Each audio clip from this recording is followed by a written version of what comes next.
Bonjour à tous, on se retrouve pour une nouvelle vidéo sur l'application Pokémon. Donc dans la partie précédente, on avait vu comment utiliser le use effect et comment justement aller fetch l'information des Pokémon. Donc de cette manière, on avait accès à tous, on enrichissait sur les informations ici et on renvoyait cette liste qu'on triait dessus ensuite. Donc ça nous permettait par exemple d'afficher ce sublime Magikarp. Quand j'appuie dessus, j'ai bien 5 levels qui s'affichent et je peux voir les différents Pokémon.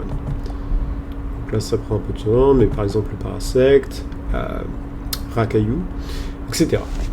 Donc maintenant qu'on a cette première screen, on se dit notre application elle est très bien, mais ce serait bien aussi d'avoir plusieurs screens, dont un par exemple un détail qui, lorsqu'on cliquerait sur le Pokémon, on aurait accès non seulement à sa photo, mais aussi à son type, sa géolocalisation, bref, beaucoup d'informations à son propos. Donc on va implémenter ça tout de suite en utilisant ce qu'on va appeler la navigation dans React Native.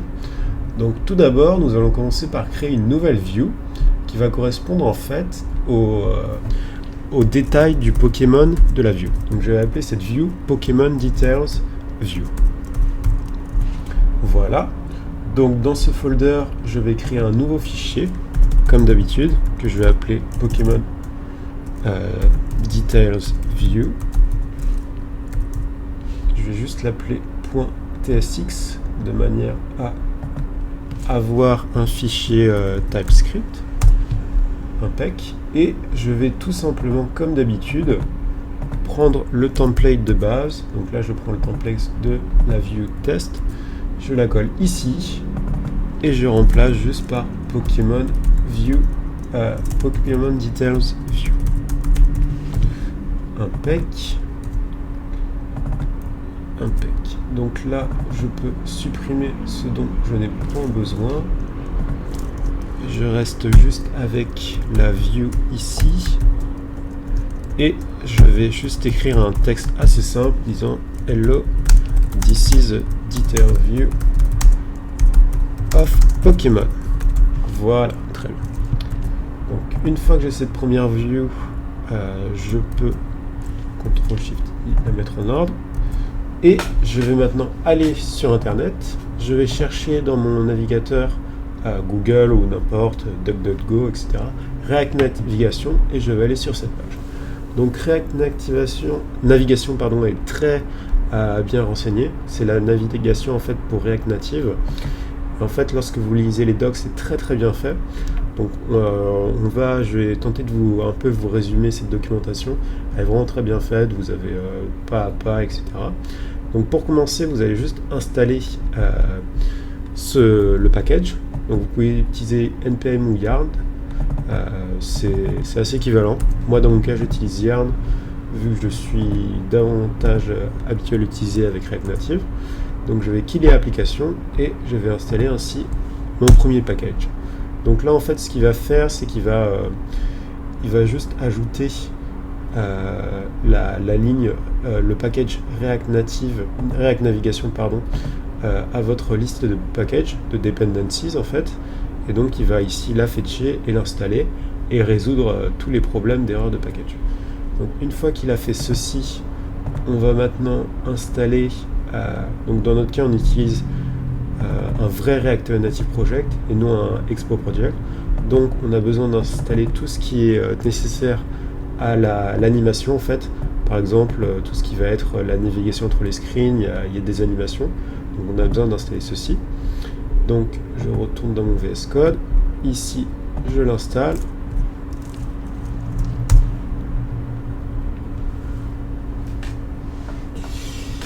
Et donc voilà, là il me dit juste quelque chose d'assez important, il me dit attention vous avez un package log found. En fait c'était lié parce qu'avant lorsque j'installais des packages j'utilisais npm, et en fait npm quand on va le run il va créer un package log alors que yarn il va créer un yarn.log. Donc c'est assez différent et dans le cas où si vous avez des erreurs à lancer etc, je vous conseille de temps en temps les supprimer. Donc vous supprimez les locks, vous ne supprimez pas les packages, de manière à ce que lorsque vous voulez build votre application à nouveau, en lançant celle-ci, elle va un peu builder depuis le début avec un fresh build, et donc là elle va installer React Navigation qu'on vient d'installer. Elle va link en fait React Navigation avec l'émulateur qu'on a ici, et de cette manière elle va tenter de marcher. Donc voilà pour l'installation des packages. Maintenant, si on retourne sur la documentation, donc par exemple si on va dans Getting Started, il nous explique un peu comment installer les packages et surtout comment créer un stack navigateur. Donc qu'est-ce qu'un stack navigateur? En fait, le stack navigateur, c'est un peu la manière de dire à React Native d'afficher différentes views. Il va en fait créer une sorte de pile de toutes les views possibles. Donc dans notre cas, pour l'instant, il y en a deux, Home View, Detail View, et en fonction de l'endroit, la valeur que vous passez au navigateur, il va soit afficher Home View, soit Detail View. Donc on va le faire sans plus tarder. Je vais juste copier-coller cette première ligne. Voilà. Et je vais aller dans app.tsx. Et donc ici, à la place de mettre Home View, je vais supprimer ceci. Je vais juste copier-coller. Donc là, il m'affiche des erreurs car je dois bien sûr importer toutes les choses nécessaires. Et je dois également créer le stack navigateur. Je peux en profiter pour supprimer cette variable qui ne sert pas et installer le stack navigateur. Voilà, impec. Donc là, il ne connaît pas HomeScreen, c'est normal puisque dans mon cas, elle s'appelle HomeView. Donc j'ai cette première view. Là, il me dit que ne pouvez pas trouver ce module. C'est normal puisqu'en fait, je ne l'ai pas installé. Je dois l'installer ici. Donc, je vais également l'installer.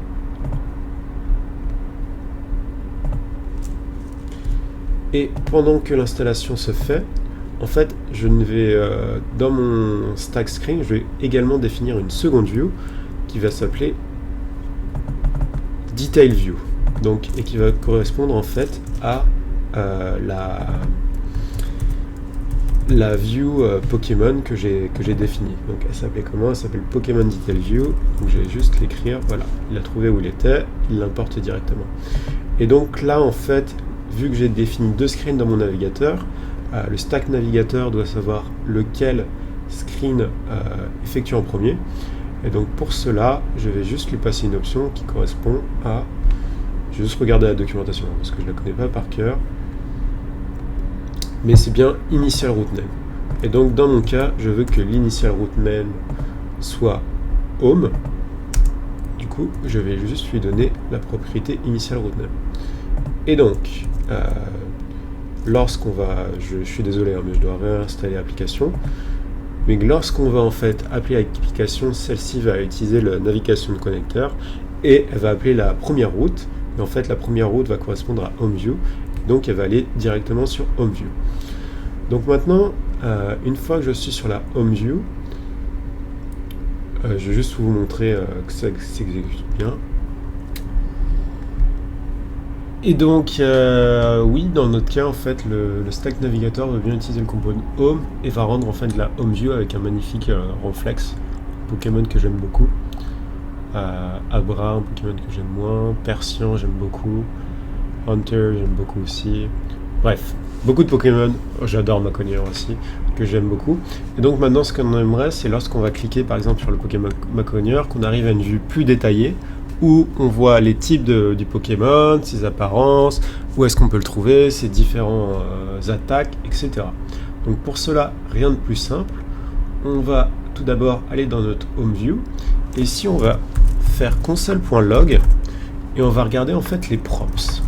Donc les props, en fait, je vais les définir dans HomeView, je vais dire les props qu'il va hériter. Hop, j'ai juste rajouté devant pour être sûr qu'il s'agit bien des props. Je vous conseille de faire ça lorsque vous débuguez dans la console.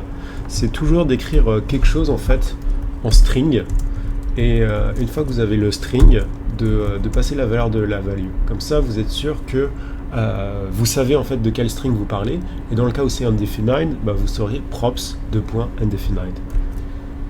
Voilà. Et donc là, je vois bien les props qui sont hérités dans la HomeView. Et donc je vois en fait différentes qui vont correspondre à la navigation, go back, les routes, etc. Push. Donc toutes ces propriétés sont héritées en fait du navigation container, du navigation stack. Vous pouvez le voir comme le navigation container en fait va passer ces différentes propriétés aux différents components et donc au component HomeView. Et nous allons utiliser justement ces propriétés pour naviguer. Donc, on va créer une fonction qui va s'appeler const onView Pokémon Detail. Et en fait, je pense que vous l'aurez compris, je vais dire à cette fonction de lorsqu'elle est appelée, c'est-à-dire lorsqu'on va cliquer sur le Pokémon, je veux me rendre à la vue Details. Donc pour cela, rien de plus simple, je vais utiliser la propriété navigation en fait de la props. Et dans cette navigation, je vais dire navigate au screen details. Donc là, il va... qu'est-ce que je vais faire? Voilà. Au screen details. Donc là, il va comprendre qu'il va s'agir de notre screen, celui-ci, puisque le nom, en fait, ici, c'est important de bien spécifier un nom, ce sera le même. Donc il faut bien s'assurer qu'il y ait un match entre les deux noms. Et il me reste juste à passer cette propriété à la place de modify level. Donc dans notre cas présent, on ne doit plus modifier le level, même si on pourrait faire les deux dans la même fonction. Et donc lorsque je recharge, normalement, je clique sur Rafflesia et j'ai bien le détail du Pokémon. Donc là, c'est normal que seulement cette phrase s'affiche, puisque je n'ai juste mis ce texte-là. Mais ce qu'on va essayer de faire, c'est en fait passer les différentes propriétés, comme par exemple l'ID ou le nom du Pokémon. Donc pour cela, on va toujours aller dans la fonction onView Pokémon Details. On va lui donner l'ID Pokémon, donc c'est un number. On va lui donner également le name du Pokémon. Donc ici c'est un string. Et dans ma fonction ici detail, juste après, je vais rajouter un dictionnaire où je vais spécifier les clés de l'objet. Donc l'ID, j'ai envie de lui passer ID et que ce soit l'ID Pokémon et le nom. Donc là, je vais lui passer name Pokémon. Et donc, vous l'aurez compris, cet ID Pokémon et ce name Pokémon est récupéré ici. Et donc, lorsqu'on fait onClick Pokémon, ici, on va bien lui passer donc d'une part l'ID et d'autre part le nom du Pokémon. Et donc ici, l'ID est manquant, j'ai juste besoin de le rajouter dans les propriétés que je passe à ma fonction. Et je lui passe bien l'ID du Pokémon. Donc, une fois que ceci est fait de ce côté, on va récupérer dans ma Pokémon View, je vais également lui donner les props, qui est any. Et en fait, je ne sais pas si vous vous souvenez, mais là dans les props, je peux voir qu'il y a donc divers paramètres, dont une qui s'appelle route. Et en fait, props.route va nous permettre d'accéder aux paramètres qui sont passés à travers le props.navigation. Voilà.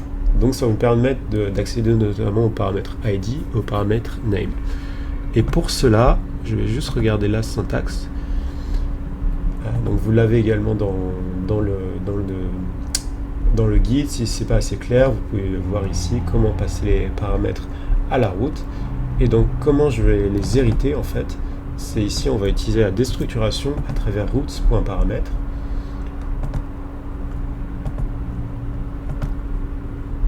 Donc on va ici, là je vais lui dire que j'ai envie d'hériter d'item, d'ID et là du nom.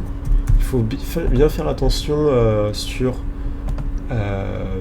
l'orthographe en fait des deux, puisqu'il faut que l'ID ici match en fait l'ID ici. Autrement, si vous mettez quelque chose d'autre, il va pas comprendre en fait à quoi cela fait référence, puisque dans les paramètres il n'y aura rien qui s'appellera ID comme ceci. Donc il faut vraiment écrire ID et name et que le matching soit le même d'une part et d'autre. Donc une fois que j'ai ces ID et name, eh bien, je vais tout simplement l'afficher. Donc name Donc vous vous souvenez, on va passer la propriété and id 2 points. Ici, je lui passe bien la valeur de l'id. Et donc, lorsque je vais reload l'application, il me dit qu'il n'arrive pas à trouver canfav variable de route. Oui, c'est normal, puisqu'en fait, ici, ce n'est pas la route, mais le props.route. Voilà. Donc là, il ne m'écrit plus dessus. Et donc là, nous avons un rhinocéros, pardon. Donc lorsque je vais cliquer dessus, j'ai bien accès à son nom et son ID. Et c'est bien son nom. Donc il y a bien un bon matching. Et donc je peux le faire pour les différents Pokémon. On va prendre par exemple, j'aime pas trop, Rafflesia, une fois de plus. Et donc Rafflesia, Vileplume en anglais, c'est très joli. Et son ID. Donc de là, on va maintenant en fait récupérer ici, lorsqu'on va passer ici, en fait, je vais également lui passer l'image. Et ce qu'on va faire, c'est qu'on va lui, grâce à l'ID, en fait, on va fetcher sur cette image les différentes informations, comme par exemple le type, les attaques, etc. Mais avant toute chose, je sais pas vous, mais moi je trouve ce titre un peu moche. Donc je vais juste vous montrer comment le changer. En fait, ici c'est très simple. Donc vous avez plusieurs propriétés du style screen.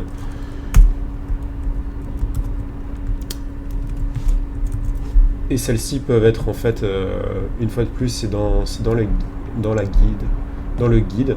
Donc par exemple ici dans les options, vous pouvez spécifier le header title, le title. Et donc ici on va simplement demander à ce que le title, voilà, soit nul. Et ici je vais lui demander à ce que ce soit à la place d'afficher juste detail, je vais lui afficher quelque chose du genre characteristic of the Pokémon. Impec.